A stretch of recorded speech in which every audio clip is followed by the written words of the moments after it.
For 17 weeks past, Orson Welles and the Mercury Theater on the Air have brought you Mr. Welles' own dramatizations of literary classics, both of the past and from our own time. On all broadcasts but one, the presentation has been a single narrative. On one occasion, the Mercury players offered in dramatic form 3 of the world's great short stories. The success of that experiment led to nationwide requests for other brief narratives of contrasting emotional appeal. And so tonight, in their 18th broadcast, Orson Welles and the Mercury Theater on the Air bring to life 2 famous short stories, each dealing with a different fundamental human emotion. The authors are Joseph Conrad and Clarence Day. Tonight, Mr. Welles will not only appear in several parts, but will also speak for the 2 authors as narrator. And here, ladies and gentlemen, is the star and director of the Mercury Theater to tell you about the first presentation, Mr. Orson Welles. Good evening. There was a man called Karshanovsky, an agitator for Polish freedom in the 50s, who was exiled by the Tsar. On the journey, his child was taken ill, and when he begged an official to let him stop on his way to nurse it, the official said, "Not to bother. What's one baby's life among all these thousands," said the official. "If it's dying, leave it behind." Luckily, this expedient was found unnecessary, and the happy ending of the story is that little Joseph Conrad Karshanovsky lived to drop his last name and to learn that careful, fortunate English which he practiced to the everlasting glory of our literature. Tonight we present you with a dramatization of one of the best regarded and most typical of the works of Joseph Conrad. The Heart of Darkness could be described as a deliberate masterpiece, or a downright incantation. A fine piece of prose work at the least.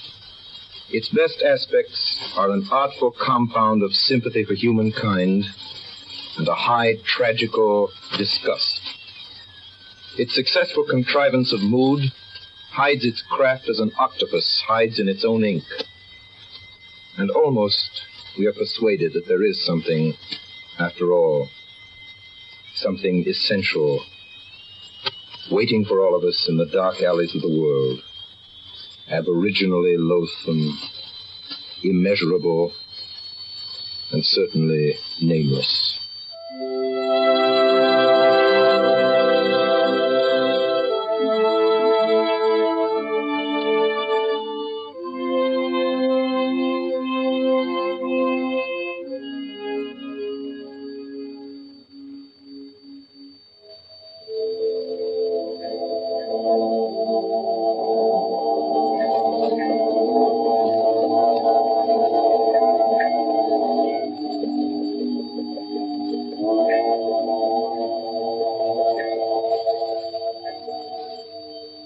The yawl swung to her anchor without a flutter of the sails.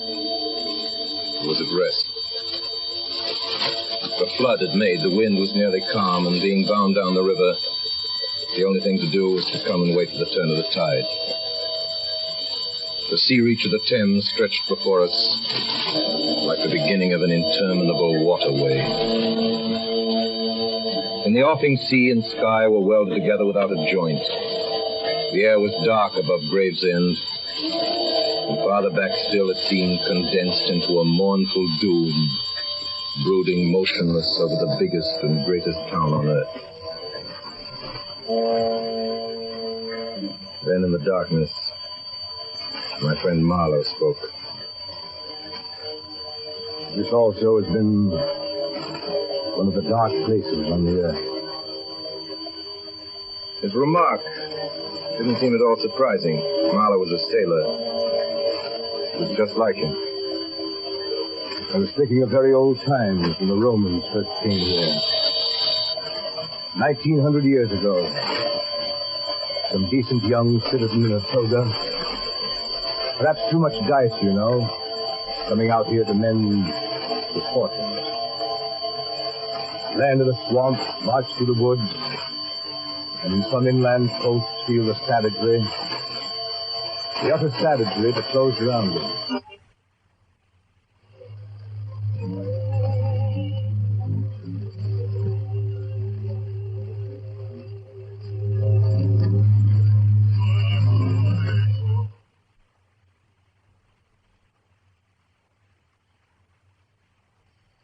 growing regret, the longing to escape, the powerless disgust, the surrender, the hate. I don't know if I ever told you, I was in such a place once. There I met a man just like that. A long time ago. I had a job with a concern at the time, a trading society in Western Africa. One of their captains had been killed in a scuffle with the natives. He needed a man to replace him on one of the river boats, and they weren't particular whom they took. I left in a German steamer, and she called at every port on the way. 30 days before I saw the mouth of the big river. The coast was the edge of a colossal jungle, so dark green as to be almost black. The sun was fierce. The land seemed to glisten and drip with steam. Here and there, grayish-white specks showed up, clustered inside the white surf with a tin shed and a flagpole. And all around, the jungle.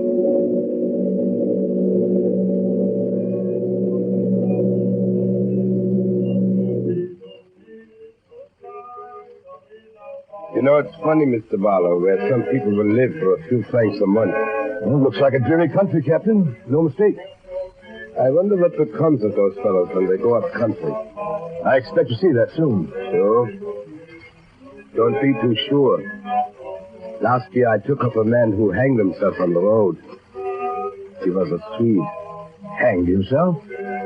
Why? Who knows? Sun was too much for him, or the country, perhaps.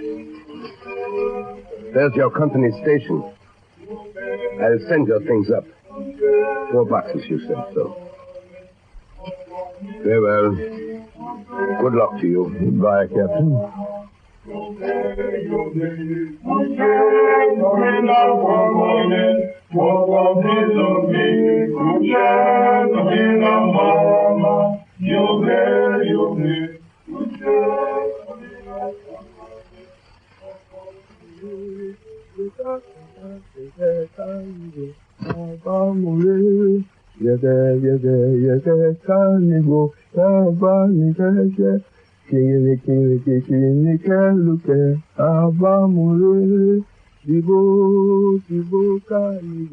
As I climbed up the steep hill to the company station, I met a white man in such an unexpected elegance of get-up. In the first moment, I took him for a sort of vision. I saw a high-starched collar, white cuffs, a light alpaca jacket, snowy trousers, a clear necktie, and varnished boots. No hat. Hair parted, brushed and oiled under a green-lined parasol. Here you are, Mr. Mallow. Yes. And the company's accountant. Step into my office.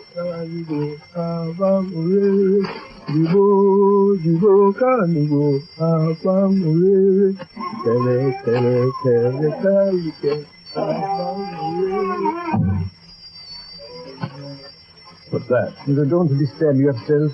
An agent from up country, eager.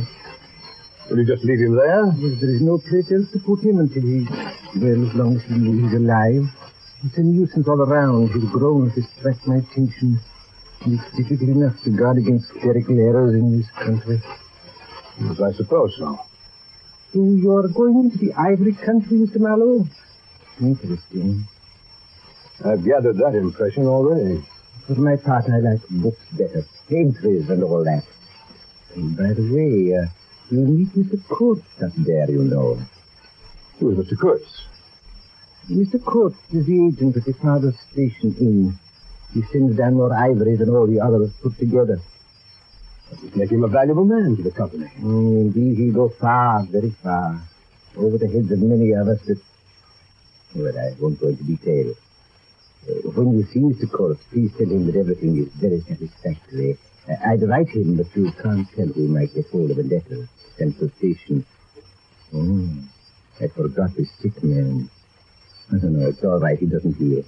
You mean... No, not yet, dear. Yes, it's Mr. Kurtz. He's a very remarkable person.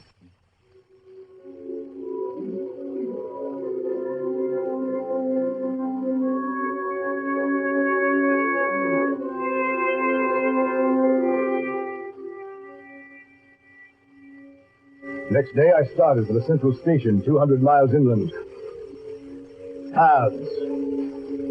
Paths everywhere, spreading over the empty land, through the long grass, through thickets, down and up chilly ravines, up and down stony hills ablaze with heat and solitude. Great silence around and above. On the 15th day, I came in sight of the big river again. Hobbled into the central station. It was on a black water surrounded by scrub and forest, with a pretty border of smelly mud on one side, and the three others enclosed by a crazy fence of rushes. White men with long sticks in their hands appeared languidly from amongst the buildings. They made no effort to welcome me. In fact, paid no particular attention to my arrival, except for a casual glance. I walked up to the largest hut in the enclosure. How do you do? My name is Marlowe. Captain Marlowe of the riverboat. Oh, yes. You've been a long time coming, Marlowe. Your boat is wrecked, Captain. What did you say, sir? Wrecked. Her bottom was torn out on stones, and she sank near the south bank. But everyone behaved splendidly. You will have to fish her out. It will be some time before you will be able to make the trip up the river. For some months, in fact. Why, that's unbelievable. You'll believe it when you see her. I want you to have a look at her and let me know how soon she'll be ready. Who are you, sir? I'm the manager here, the company's manager. The situation here is grave, very grave. I don't yet know who is dead and who is alive. And with the boat laid up, we don't know how things stand. But there are rumors, grave rumors, that a very important station is in jeopardy. And Mr. Kurtz, our manager, is ill. Kurtz? I think I heard his name down on the coast. So they talk of Mr. Kurtz down there, do they? They do? He must be a very unusual man. Quite so. A very unusual man. Very successful, too. You can understand my anxiety. You should be ready to start in 3 months. Yes, 3 months. That ought to do the affair. Went down and looked at my battered, twisted tin pot steamboat. She rang under my feet like an empty biscuit tin kicked along the gutter. I didn't realize at the moment how accurately the manager had estimated the time required for the affair, as he called it. Weeks of waiting. Weeks of waiting for a box full of rivets to come up from the coast. And in those weeks, I saw the station full of white men with long sticks in their hands, strolling aimlessly about like a lot of faithless pilgrims bewitched inside a rotten fence. The word ivory rang in the air, with whispers and with sighs. You'd think they were praying to the great god Ivory. I've never seen anything so unreal in my life. One evening, I happened to be in the hut of the assistant manager. I noticed on his table a small sketch in oils representing a woman draped and blindfolded carrying a lighted torch. Tell me, did you paint this? Oh, no, that was painted by Mr. Kurtz in the station more than a year ago. Mr. Kurtz painted it while waiting for me to go to his trading post. Oh, Mr. Kurtz, eh? Mr. Kurtz is the chief of the inner station. Oh, he's a prodigy. He sends down more ivory than any of our other agents. Besides that, he's an emissary of pity and science and progress. And so he comes here, special, big. So today, Mr. Kurtz is the chief of the best station. Next year, he will be assistant manager. 3 years more and... but I guess I do know what he will be in 3 years' time. You're one of the new gang, Captain. Oh, I know what I'm talking about. My own eyes to trust. You read the company's confidential correspondence. What do you mean? When Mr. Kurtz is general manager, you won't have the opportunity. Well, the rivets arrived just in time to make good the manager's prediction. In 3 months, almost to a day, I set out to the interior to relieve Mr. Kurtz at the inner station. Heavy, sluggish. There was no joy in the brilliance of the sunshine. As we steamed deeper into the jungle, the roll of drums behind the cordon of trees kept a distant, constant tremor.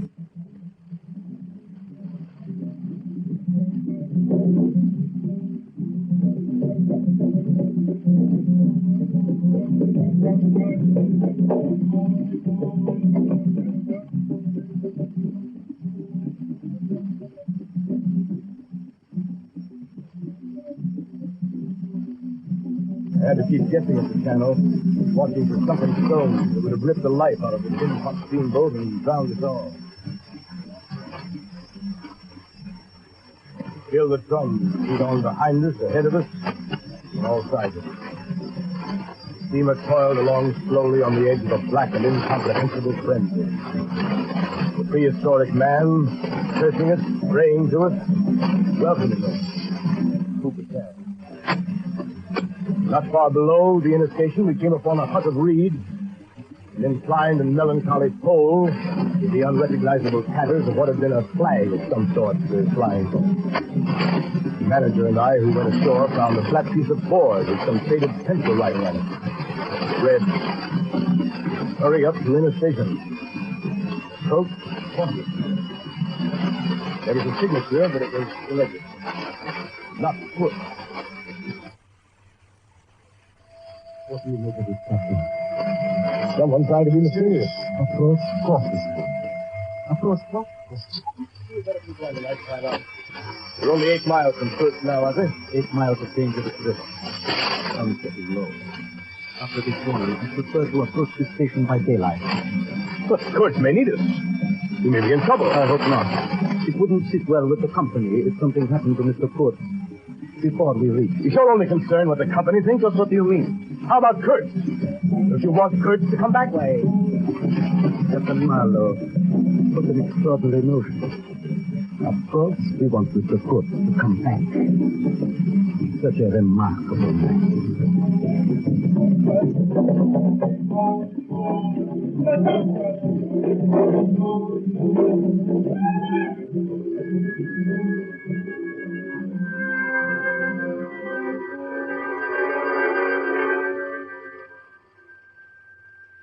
When the sun rose next morning, there was a white fog, very warm and clammy and more blinding than the night. It stood all around us like something solid. At 8 or 9, perhaps, it began to lift as a shutter lifts.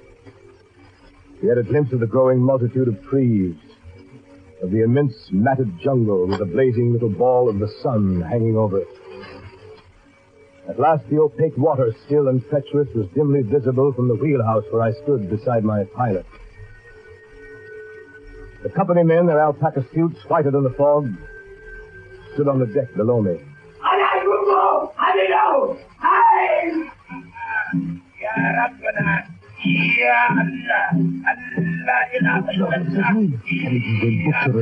Undercover everybody. They got their own. No chance. All around us. What's happened? Yes? Can't you get us on the way? It's the natives of the rocks. Take your choice. Try the river, Captain. They'll force us if we stay on shore. Lie below. Even the chain. Steam ahead. What's those eddies, pilot? What, brother? Half steam below. Look up there! Arrows! Arrows!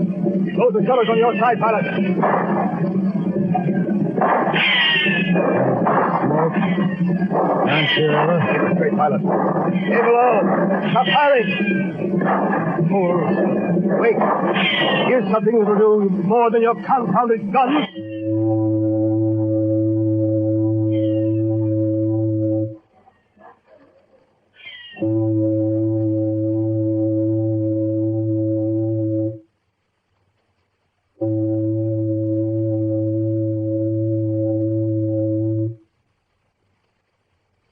Oh, are you up there, Captain?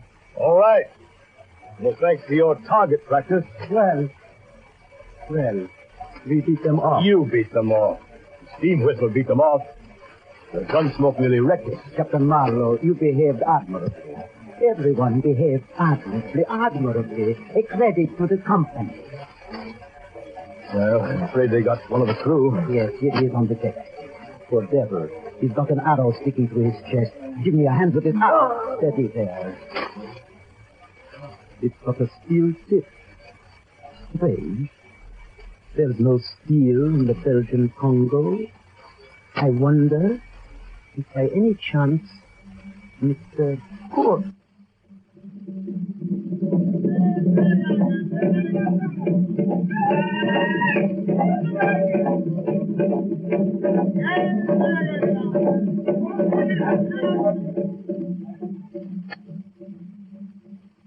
To reach Kurtz was becoming an obsession with me. The current was more rapid now. The steamer seemed at her last gasp. The stern wheel flopped languidly. I caught myself listening always for the next beat of the engine. I expected the wretched thing to give up every moment. It was like watching the last flickers of a life. At last we drew into sight of a dreary shore, and there was a clearing that rose to a slight knoll overlooking the river. The inner station was a long, tumble-down building perched on a hill, half buried in the high grass, with a thick, meshed jungle hanging over its rotted roof. I stopped the engines. The boat drifted slowly to the slimy bank. We let out the anchor chain to the stump of a tree. As soon as the gangplank was lowered, the company's manager and his 3 satellites set out with their brisk efficiency toward the silent house of Kurtz. After a moment, I became aware of a strange, ragged figure on the wharf. Hello down there. Captain? Come up here to the pilot house. Captain, I'm glad you've come. Did you come in time? How is Mr. Kurtz? Mr. Kurtz, sir. Still Mr. Kurtz. He was just attacked by natives on the river. Oh, yes. They are simple people. They meant no harm. It was one of Mr. Kurtz's little jokes. Now, allow me to introduce myself. Chekasov, Russian. Son of an archpriest. Governor of the temple. It's a great pleasure to talk with a white man, Captain. Don't you talk with Mr. Kurtz? Well, you don't talk with that man. You listen to him. Mr. Kurtz, Captain, has enlarged my mind. We talked of everything. Everything. He made me see things. And ever since, you've been with him, of course. On the contrary. Very often I had to wait for days before he would turn up. It was worth waiting for, though. Sometimes.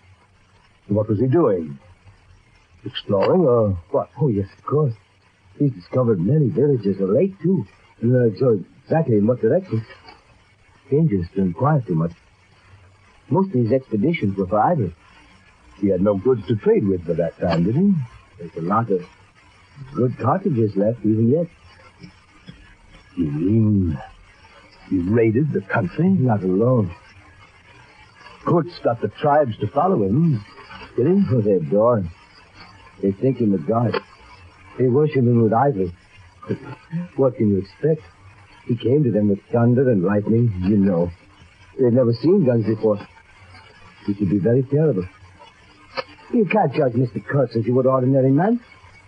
Now, just to give you an idea, I don't mind telling you he wanted to shoot me, too, one day. But I don't judge him. Shoot you? What for? Well, I had a small lot of ivory, and he wanted it, and wouldn't hear reason. He said he'd shoot me unless I gave him the ivory and paid up. I gave him the ivory. Just like it. Well, I didn't pay it out.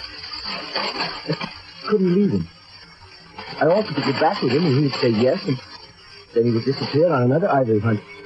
Forget himself among these people. Forget himself. You know. What? The man's mad. We don't say such things here. I followed the frightened glance of the Russian to the house above the shore. I saw that the round knobs that stood on stakes by Kurtz's door were not ornamental, but were symbolic. Food for thought, and also for vultures. They would have been even more impressive, those heads on the stakes, if their faces had not been turned to the house.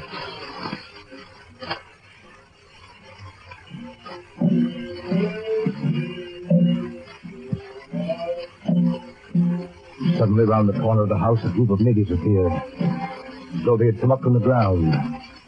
They waded waist deep in the grass, in a compact body bearing an improvised stretcher in their midst. And now, at last, I was to see Kurtz. Behind the stretcher, two of the agents carried his arms. 2 shotguns, a heavy rifle, and a light revolver carbine. The thunderbolts of that pitiful beautiful.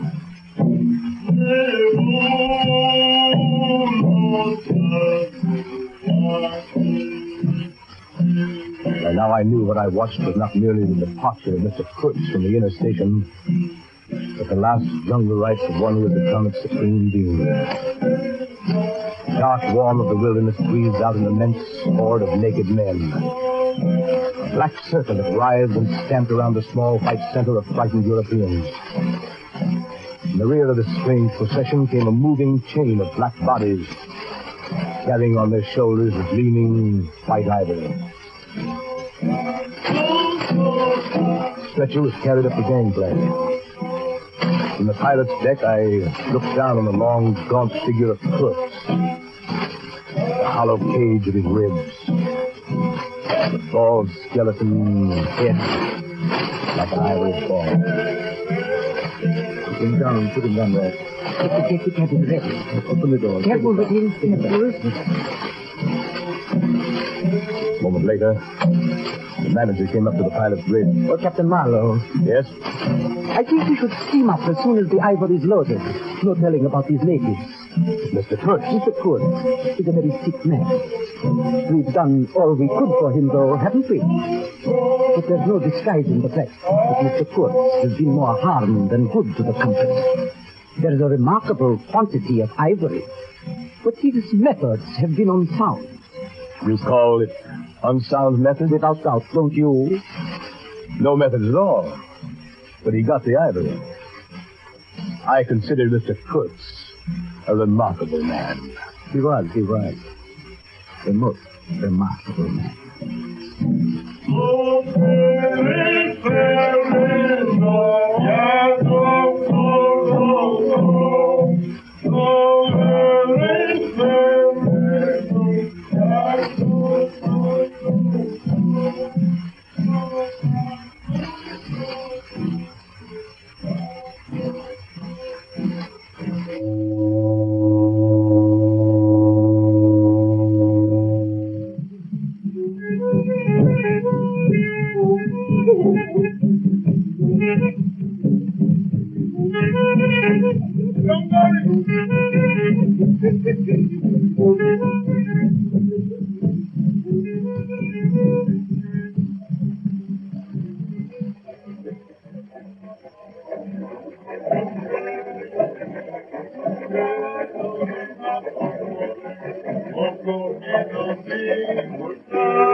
So we swung downstream, and thousands of eyes from the jungle followed the splashing river demon, beating the water with its terrible tail, and breathing black smoke into the air. Through the dense forest, the brown current ran swiftly out of the heart of darkness, bearing us down towards the sea with twice the speed of our progress upstream. And Kurtz's life was running swiftly, too, ebbing out of his heart into the sea of inexorable time. Evenings, when the boat was anchored and I was free from the wheel, I went down to Kurtz's cabin. And the third night, I found him weakening fast. Yes. How are you tonight, Mr. Kurtz? Well enough to be back at my station. That place is mine. You have no right to take me away. It's that manager, that stupid scoundrel, who wants my ivory. He's blocked me at every turn. Don't excite yourself, Mr. Kurtz. You're sick, you know. Sick? Sick? Not so sick as you'd like to believe. Never mind. I'll carry out my ideas yet. I will return. I'll show you what can be done here. You with your little peddling notions. You're interfering with me. I will return. I have more to do than die here in this stinking jungle. You're not going to die, Mr. Kirk. Of course I'm not going to die. I have too much to accomplish. Close the shutter, will you? That light. Did you close the shutter, Mr. Marlowe? The shutter is closed, sir. Tighter, tighter. I can't stand the light. I tell you. You must show them you have in you something that is really profitable. The methods you use aren't important. I was driven. No matter. You must take care of the motives, Mr. Morrow. Right motives always. That's the thing. Very true, sir. It was the manager, that noxious fool who drove me to it. He pried into my boxes when I was not looking. He destroyed me with the company. But I was the company. I was the company. I sent them more ivory. More ivory. That's what they wanted. Ivory. You must be quiet, sir. Ivory. That light, shut up. That light. There is no light, sir. It's the ivory. The ivory. Horror. Horror.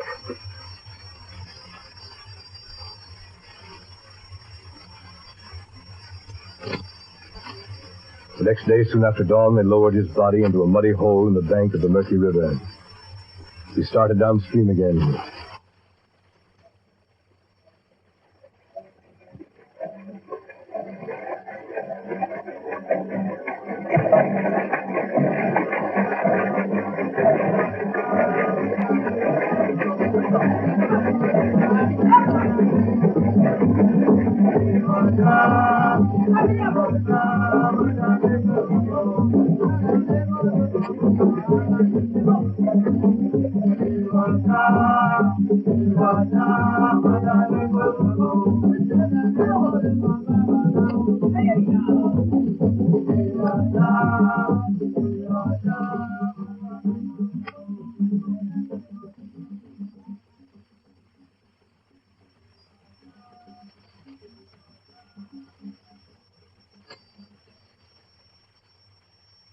Among his belongings was a packet of letters and the photograph of a girl. 6 months later, those letters and the picture took me to a house in Antwerp. I stood before the mahogany door on the first floor. Dear Mr. Marlowe, please come in. I have certain letters for you. Yes. You were his friend. He must have been if he gave you these and sent you to me. Yes. I was his friend. Who was not his friend who had heard him speak once? Who drew men towards him like what was best in him? It was the gift of the great. You have heard him. You know. Yes. I know. And all of this, all of his promise, and of all his greatness, of his generous mind, of his noble heart, nothing remains. Nothing but memories. You and I. We shall always remember him. And his example. Men looked up to him. His goodness shone in every act. I believe in him more than anything on earth. Forgive me. I've gone so long in silence. In silence. You were with him to the last. At the very end. I heard his very last words. Repeat them. I want something to live with. His last word to live with. Don't you understand? I loved him. I loved him. I loved him. The last word he pronounced was your name.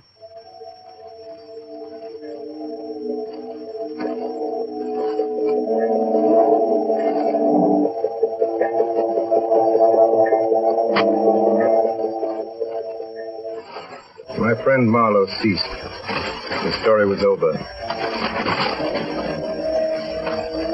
Nobody moved for a time. Well, We've lost the first of the ebb. I raised my head. The offing was barred by a black bank of clouds, with a tranquil waterway leading to the uttermost ends of the earth flowed somber under an overcast sky and seemed to lead into the heart of an immense darkness.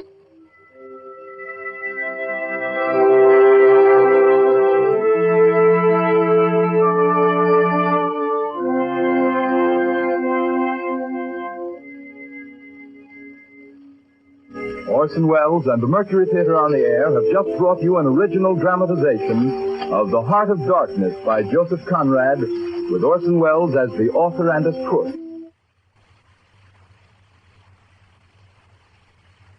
Columbia Broadcasting System and its affiliated stations are presenting Orson Welles and the Mercury Theater on the Air in two famous stories dramatized for radio. And here again is Orson Welles.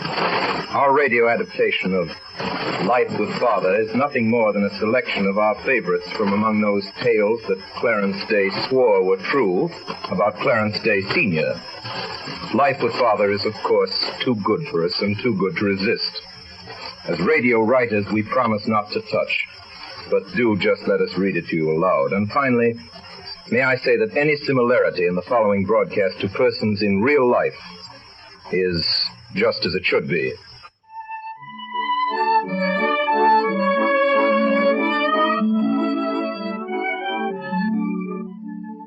Up to the late 1890s, we lived in one of the long rows of comfortable-looking brownstone houses on Madison Avenue. Father went downtown each morning on the 6th Avenue elevated, but Mother felt that horse cars were better. She didn't like the soot and cinders from the steam engine that pulled the 4-passenger cars, and the toot of the whistle made her nervous.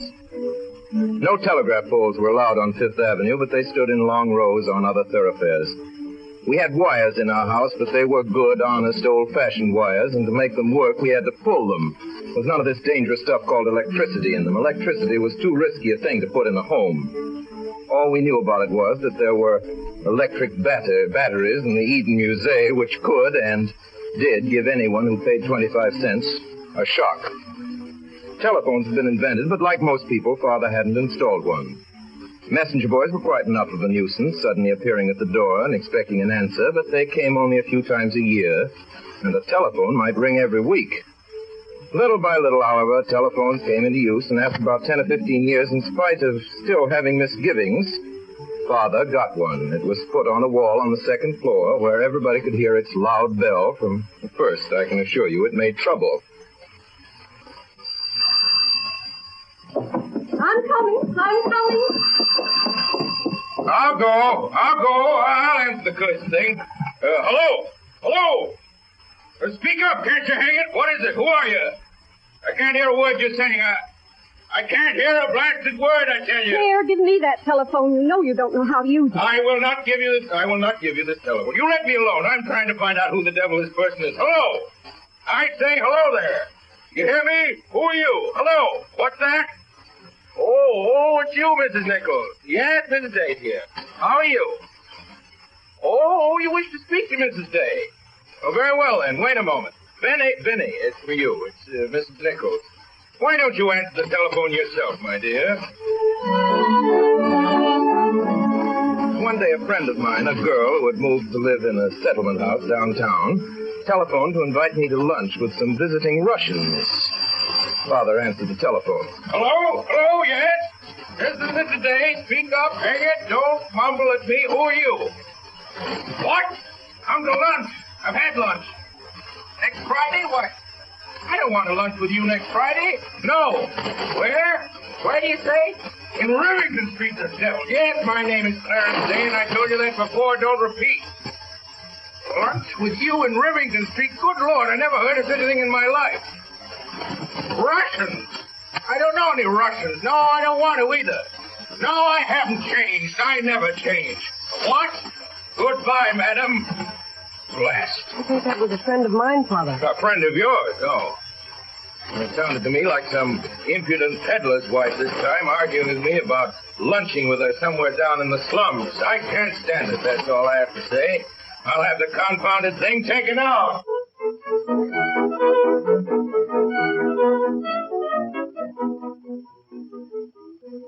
One day, when I was about 10 years old, and my brother George 8, Father suddenly remembered an intention of his to have us taught music. Now, there were numerous things he felt every boy ought to learn, such as swimming, blacking his own shoes, and bookkeeping. He now recalled that music, too, should be included in our education. He held that all children should be taught to play on something and sing. Do, re, mi, fa, sol, la, ti, do. But, Father, I can't sing. It's very simple, Clarence. Of course you can sing. It's the natural expression for a child. But, Father, I have no ear. You know when I tried to learn the piano. Nonsense. Now, here. Sing this game. Do, re, mi, fa, sol, la, ti, do, re, mi, fa, sol, la, ti, do. Now, you sing it. I'll come to you. But, Father, I can't sing. Nonsense, my boy. What do you know about what you can or can't do? Just do whatever I tell you and you'll be all right. Do, re. Once again. Do. No. No. I'm sorry, Father. I don't understand exactly. Don't understand what? It's perfectly simple. You can sing now. Do, re. Follow me. Do, re, mi. But, Father, you see your voice matches the piano. I don't know how to make mine. All right, then. Try to learn one note at a time. If you can't sing the whole scale, just sing do. Once again. Do. But, Father, it doesn't mean anything. Do. It's a note, don't you understand? A note in music. Try again now. Do. Do. Claire, what are you doing? What am I doing, Vinny? Can't you hear what I'm doing? I'm trying to teach your oldest son to sing. But, Claire, can't you hear how it sounds? Will you please go away, my dear, and leave me alone with my son? If his voice is painful to you, go away. You can't hear it. Claire. Dash it, I will not be interfered with. I'm sick and tired of being systematically thwarted and hindered in my own house. Can't stand it another moment. Think I can't teach him? You teach him. You only have to come right back down again. The soup's being put on the table. I don't want any dinner. Oh, Claire, please. It's oyster soup. Don't want any.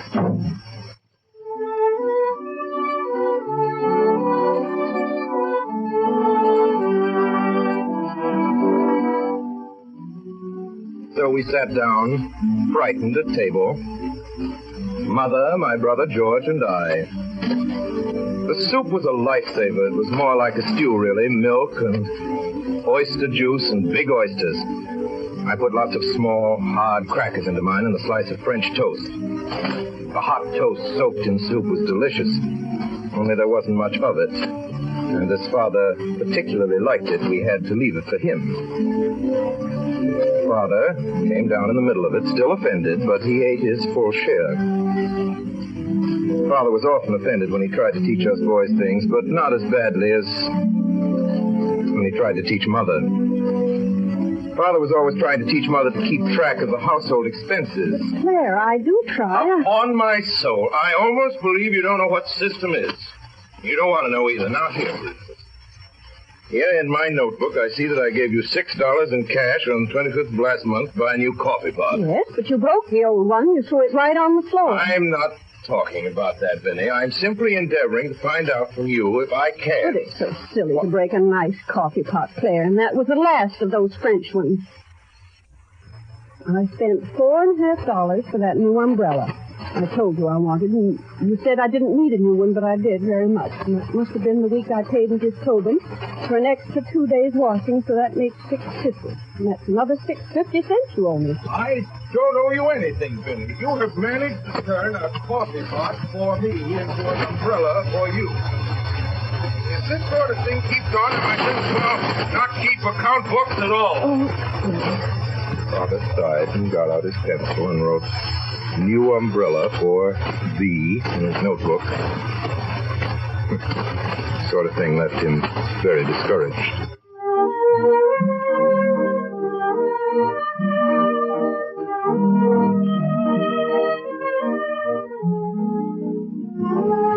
Father got annoyed with us when he didn't stay well. He usually stayed well himself, and he expected us to be like him and not to faint and slump on his hands and thus add to his burdens. All this talk about germs, a lot of newfangled nonsense. When I was a boy, there were no germs that I knew of, and if they do exist, what of it? I'm as healthy as they are. If any blasted germs want to have a try at me, bring them on.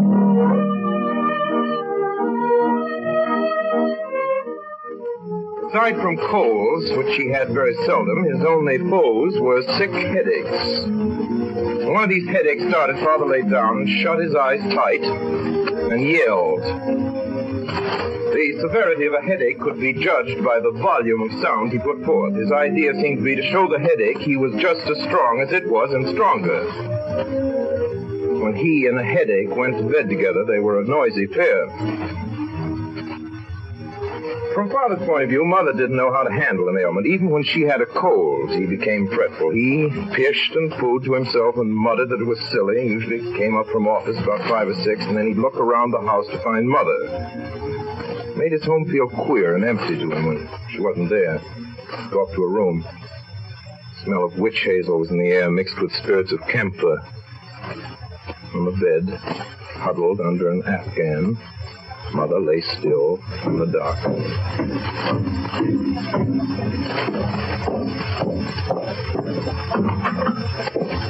Vinny? Are you there, Vinny? Go away. What? Go away. Oh, go away. Good Lord. Claire, What is it? won't you please shut my door again?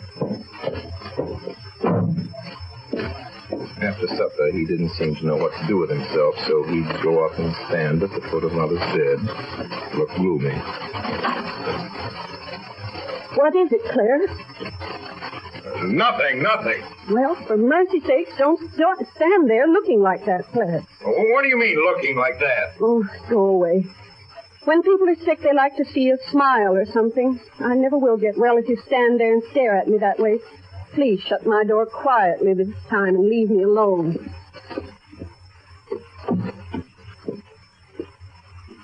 Father came downstairs. He looked more cheerful. Well, my boy. Mother's all right again. She isn't out of bed, but sounds much better this evening.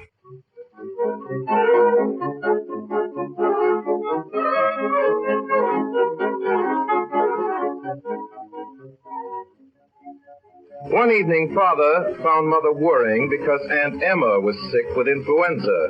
Oh, pooh, there's nothing the matter with Emma. You can trust people to get any ailment whatever that's fashionable. They hear a lot of other people having it, and the first thing you know, they get scared and they have it themselves. Then they go to bed and send for the doctor. The doctor, oh, poppycock. Well, but Claire, dear, if you were in charge of them, what would you do instead? Cheer 'em up. Cheer 'em up. That's the way to cure 'em. Well, how would you cheer them up, darling? All right. Tell 'em, bah.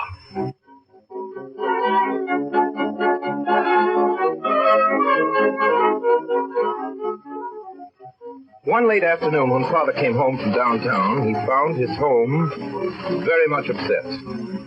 Our cook had walked out and left us. I was a child of 4, my brother George 2, and there was a new baby besides. Mother was ill. She hadn't been able to leave us to go to an agency. She was no hand at cooking herself.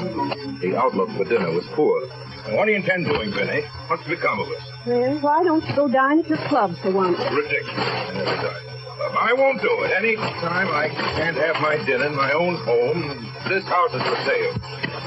I'm ready to sell the place this very minute if I can't live here in comfort, and we can all go and sit under a palm tree and live on breadfruit and pickles. I'll try to get to an agency in the morning, Claire.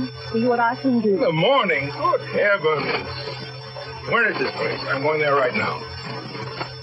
So Father put on his hat and gloves and started out for the agency. There was nobody in the place except a woman sitting at a desk. Good day. Where are they? I beg your pardon, sir. Where do you keep them? I'm asking, where do you keep them? Well, the girls are in there, but the clients are not allowed in that room.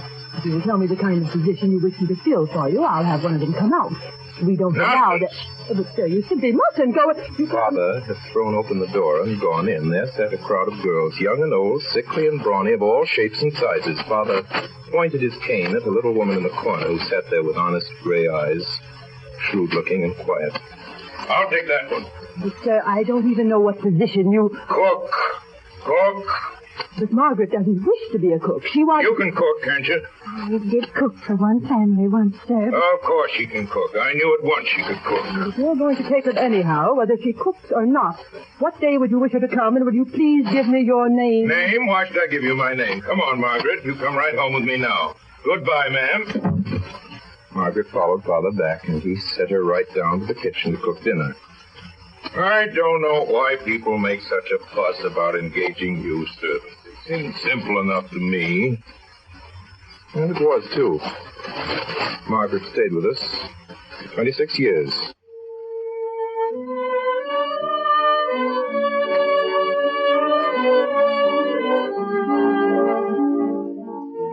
And Margaret was just the kind of cook Father wanted. Lots of cooks can do rich dishes well. Margaret couldn't, but she cooked simple, everyday dishes in a way that made our mouths water. Father said her apple pies were the most satisfying he ever tasted. Her warmed-up potatoes were so delicious, he used sometimes to make a whole dinner of them. Yet even Margaret sometimes miscalculated. A large, royal-looking steak would be set before Father, which upon being cut into would turn out to be underdone.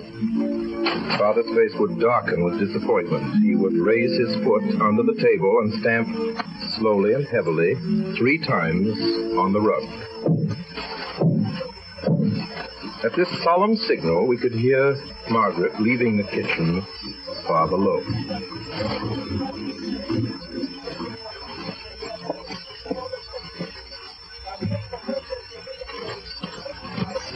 Margaret? Yes, Mr. Day. Margaret? That steak. Oh, the Lord bless us and save us. She would then seize the platter and make off with it to better it the best way she could. Father would gloomily wait and eat a few vegetables and pour out a fresh glass of claret.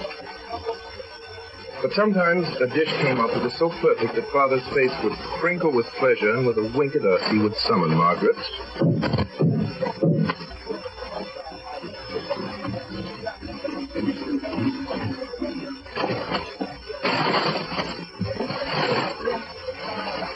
Margaret? Yes, Mr. Day. Margaret? That fricassee chicken is good. Margaret would turn her wrinkled face aside and look down and push the platter out toward Father. The same gesture she used when she said, "Get along with you," the platter. She couldn't say that to Father, but she would beam it in and turn and roll out and dump back down the dark stairs without ever a word. In the end, Father had to get used to another cook because Margaret died. At alternate meals, Father talked of how good her things always tasted. Well, the pie's good, Benny. Nobody could say it compared with Margaret's. I wish she could hear you. If anybody was ever sure of going to heaven, I know it was Margaret. Yeah, look her up when I get there. Have her take care of me. But Claire... What's the matter? Well, Claire, dear, Margaret must be in some special sort of heaven. She was so good. You'll be very fortunate, Claire, to get to the same part as Margaret. Huh. I'll make a devil of a row if I don't.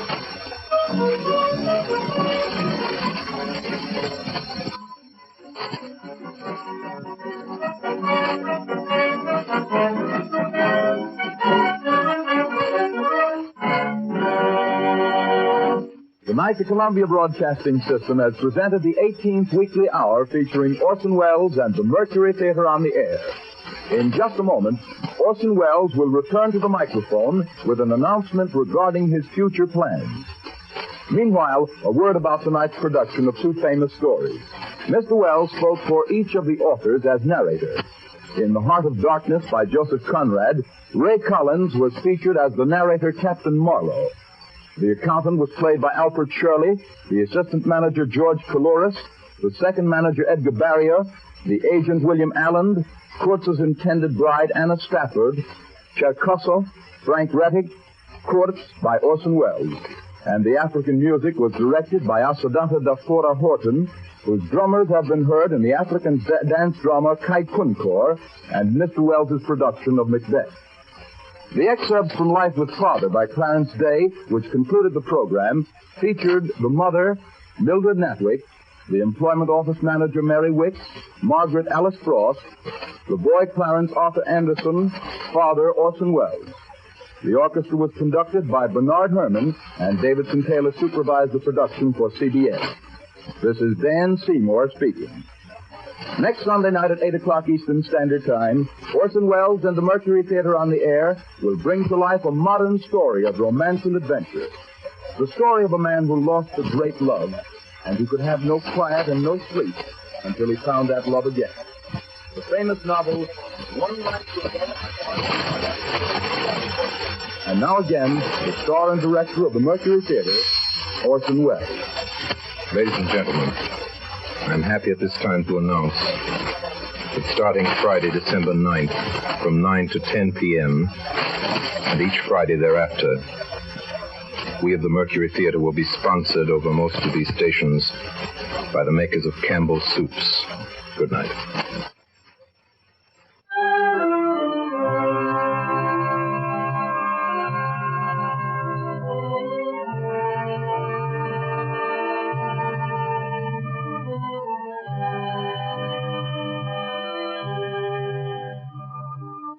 This is the Columbia Broadcasting System.